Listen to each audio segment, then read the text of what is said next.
அருமையானவர்களை, இந்த நாளிலும் அவனுடைய வார்த்தை நம்மிடத்திலே கொண்டு வருகிறேன். இயேசு சில நேரம் பாருங்க, நம்மளை விசுவாச பரீட்சைக்கு நேராய் கொண்டு போகிறார். டெஸ்ட் ஆஃப் ஃபெய்த் அப்படின்னு சொல்றோம் பாருங்க. அப்ப விசுவாச பரீட்சை அது எப்ப நடக்கும் அப்படின்னா, சூழ்நிலை எப்படி நமக்கு விரோதமா இருக்கோ அப்பதான் நடக்கும். நல்லா ஒரு வருஷம் பூரா படிக்கிறான்னா, ஆனுவல் எக்ஸாம் எதுக்கு வைக்கிறான்னா, அவன் தேர்ச்சி பெறணுன்றதுக்காக தான் வைக்கிறான், ஃபெயில் ஆகணுன்றதுக்காக அல்ல. அதுபோல நாம் தேர்ச்சி பெற வேண்டும், விசுவாசத்தில் வளர வேண்டும் என்றுதான் கர்த்தர் விரும்புகிறார். அப்ப இந்த விசுவாச பரீட்சையில நாம் ஜெயிக்க வேண்டும். இங்க ஒரு சம்பவம் பாருங்க, யோவான் 6ல. அப்போ ஆண்டவர் பிலிப்பை பார்த்து கேட்கிறார். இயேசு தம்முடைய யோவான் 6:5 இயேசு தம்முடைய கண்களை ஏறெடுத்து திரளான ஜனங்கள் தம்மிடத்தில் வருகிறதை கண்டு பிலிப்பை நோக்கி, இவர்கள் சாப்பிடத்தக்கதாக அப்பங்களை எங்கே கொள்ளலாம் என்று கேட்டார். அப்ப இயேசு தன்னுடைய சீஷனாகிய பிலிப்பை நோக்கி என்ன கேட்கிறாரு? இவ்வளவு பேர் இருக்காங்கப்பா, சாப்பாட்டுக்கு என்ன பண்ணலாம்? அடுத்த வசனம் என்ன போட்டிருக்கு? தாம் செய்ய போகிறதை அறிந்திருந்தும் அவனை சோதிக்கும்படி இப்படி கேட்டார். இந்த நான் சொல்லுகிறேன், உங்க வாழ்க்கையில் இருக்கிற குறைவுகள் அவருக்கு நன்கு தெரியும். உங்க வாழ்க்கையில் இருக்கிற அந்த சங்கடங்கள் அவருக்கு நன்கு தெரியும். உங்க சூழ்நிலையில் இருக்கிற அந்த பிரச்சனையின் வீரியம் அவருக்கு நன்கு தெரியும். அவர் செய்ய போகிறது என்னதென்றும் அவருக்கு தெரியும். அவர் என்ன செய்ய போகிறார், எப்படி செய்ய போகிறார், எல்லாமே அவருக்கு தெரியும். ஆனால் உங்களை சோதிக்கும்படியாய் சில விசுவாச பரீட்சை, அவனை சோதிக்கும்படியாய் ஒரு விசுவாச பரீட்சை. என்ன? இவர்கள் சாப்பிடத்தக்க அப்பங்களை எங்கே கொள்ளலாம்? அவன் வெளிப்பாட்டின் மூலமாய் கிரியை செய்கிறானா, அல்லது அவனுக்கு தெரிந்திருக்கிற அறிவின்படி கிரியை செய்யறானா பார்க்கிறார்.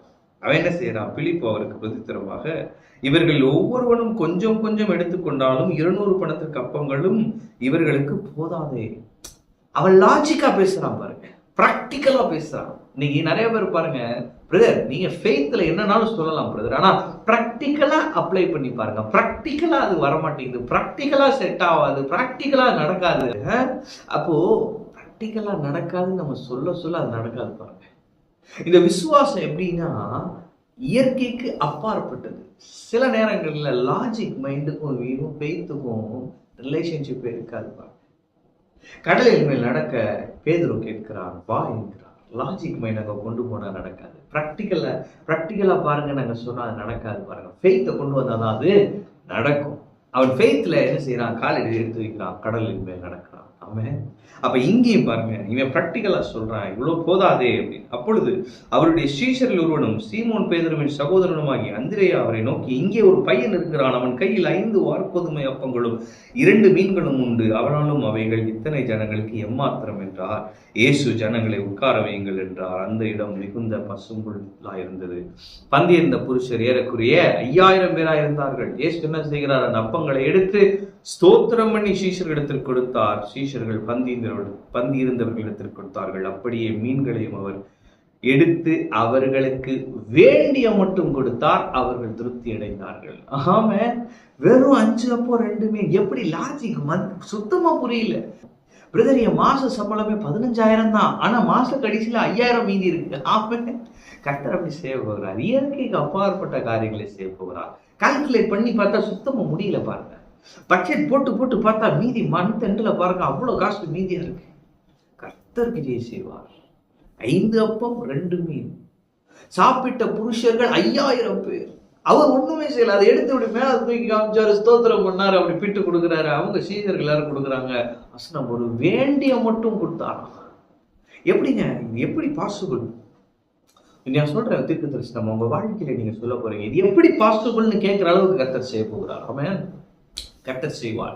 இது எப்படி சாத்தியமானது என்று நீங்களே யோசித்துக் கொண்டே இருக்க போகிறீர்கள். அப்படிப்பட்ட அற்புதத்தை செய்ய போகிறார். உங்களிடத்தில் இருக்கிற அந்த குறைவை வைத்து தேவன் ஒரு நிறைவை கட்டளையிட போகிறார். இது எப்படி சாத்தியம் பிரதர்? ஆண்டவர் எப்படி இப்படி செய்ய முடியும்? எப்படி இப்படியெல்லாம் அவர் செய்வார்? எனக்கு ஆச்சரியமா இருக்கு. இதே வார்த்தைகளை நீங்கள் சொல்ல போகிறீர்கள். கர்த்தர் அவர் செய்ய போவதை அறிந்திருந்தும் ஒரு விசுவாச பரீட்சையை வைக்கிறார். விசுவாசத்தில் செயல்படுங்கள். என் தேவன் சர்வ வல்லவர். என்னிடத்தில் இருக்கிற கொஞ்சத்தை அவர் நிறைவாக்குவார். என் தேவன் என்னை ஐஸ்வர்யவானாய் வைத்திருக்கிறார். என் தேவன் இந்த குறைவை மாற்றுவார். என் தேவன் என் வாழ்க்கையை மாற்றி அற்புதம் செய்வார் என்ற விசுவாசத்திலே செயல்படுங்கள். வெளிப்பாட்டின் அறிவினால் விசுவாசத்திலே செயல்படுங்கள். அவருடைய நிறைவை நீங்கள் காணலாம். வேண்டிய மட்டும் கொடுத்தாராம். அப்ப இந்த ஓவர்ஃப்ளோ எப்படி இருக்க போகுதுன்னா அவங்களை சாட்டிஸ்ஃபை ஆக்க போகிறது. ஆமென். அதான் அப்படியே போட்டுருக்கு பாருங்க. அவர்கள் திருப்தி அடைந்த பின்பு. அப்ப நான் சொல்றேன், நீங்க திருப்தி அடைவீங்க. இந்த மாதத்துல நான் சொல்றேன், மீதி இருக்கிற நாட்களிலே கர்த்தர் உங்களை திருப்திப்படுத்துவார். மந்த் எண்டுல பாருங்க, நிறைய காசு மீதியாக போகிறது. அவன் ஓவர்ஃப்ளோயிங் பிளெஸிங்ஸ் இருக்க போகிறது.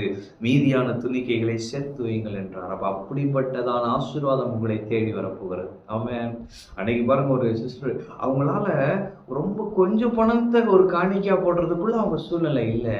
ஆனா அன்னைக்கு பாருங்க, ஒரு மிகப்பெரிய தொகையை ஒரு காணிக்கையா கொடுத்து சொல்றாங்க, ரொம்ப நாள் ஆண்டோட்ட கேட்டுட்டு இருந்தேன், இந்த மாதத்தின் முடிவுக்குள்ள கொடுங்க நான் கேட்டிருந்தேன். அதே போல 30ஆம் தேதிக்கு முன்னாடி 29ஆம் தேதி என் தேவன் அந்த காரியத்தை ஒழுங்குபடுத்தினார், பணம் வந்ததுன்னு சொல்லி பெரிய தொகையை கொடுக்குறாங்க.